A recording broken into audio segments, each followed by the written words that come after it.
Hello everyone! Here we are again for another math tutorial.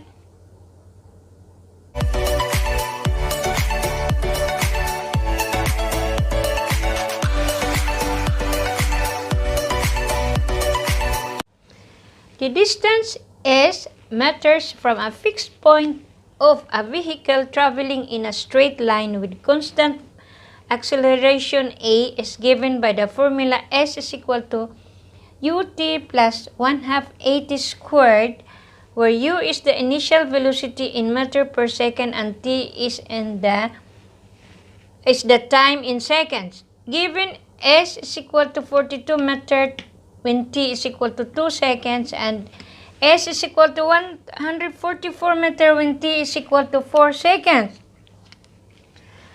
Now, to solve this one,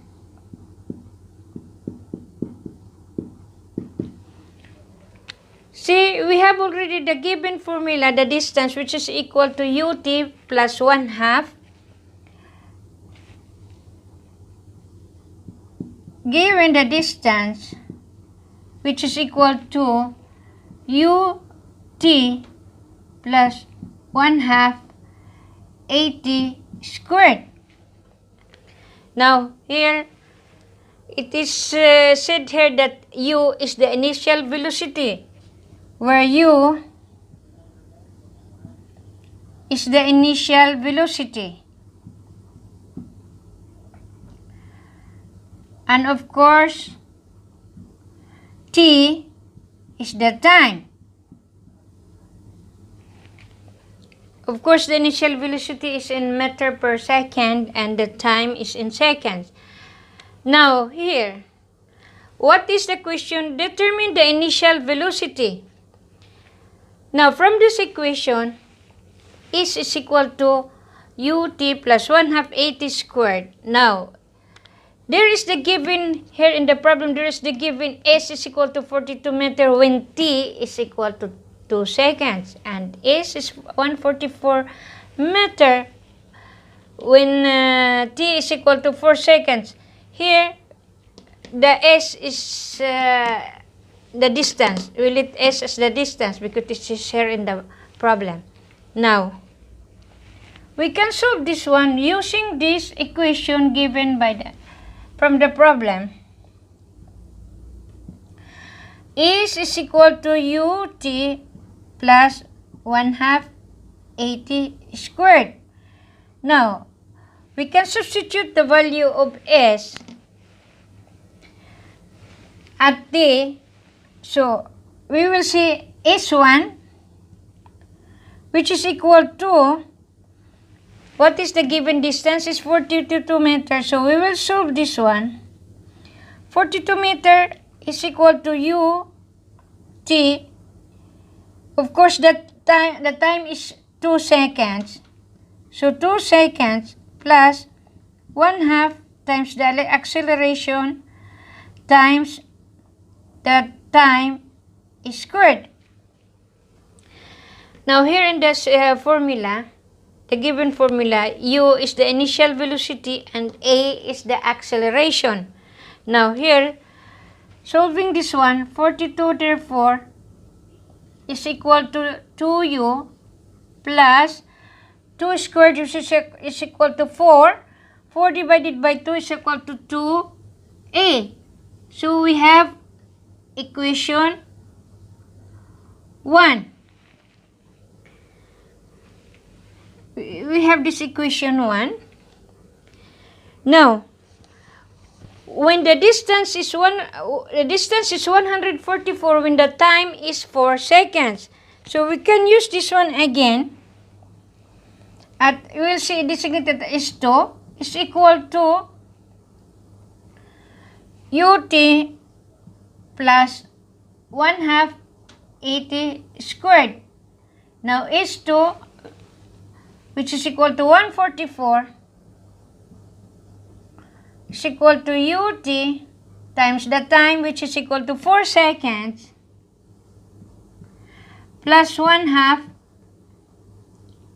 a times the time, 4 seconds squared. Now, simplifying this one, 144 is equal to 4u plus 4 squared is equal to 16 divided by 2, so 8a. Again, we can divide it by 4, so it will be 36 is equal to u plus 2a. This is another equation.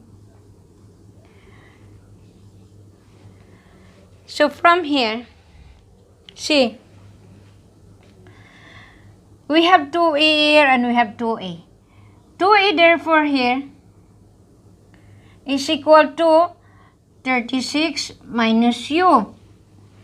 And the other here, other equation, 2a will be 42. Will be 42 minus 2u. Now, this is from equation 2 and this is from equation 1. Therefore, we can equate this one 2a and 2a. So, this 2a, 36 minus u is equal to 42 minus 2u.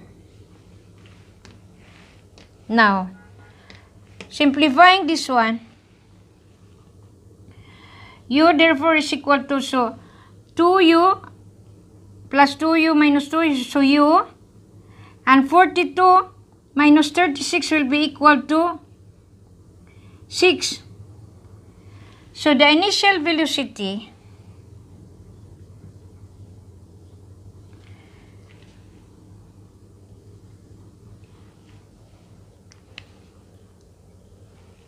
so here we solve the initial velocity. So this one, this will be transferred from here, so 2u minus u is equal to u, and 42 minus 36 is equal to 6. Therefore, the initial velocity is equal to 6 meters per second. This is the answer to the first question, which is the initial velocity. The second question, determine the acceleration. So, from this equation, we have the acceleration, equation 1 or equation 2.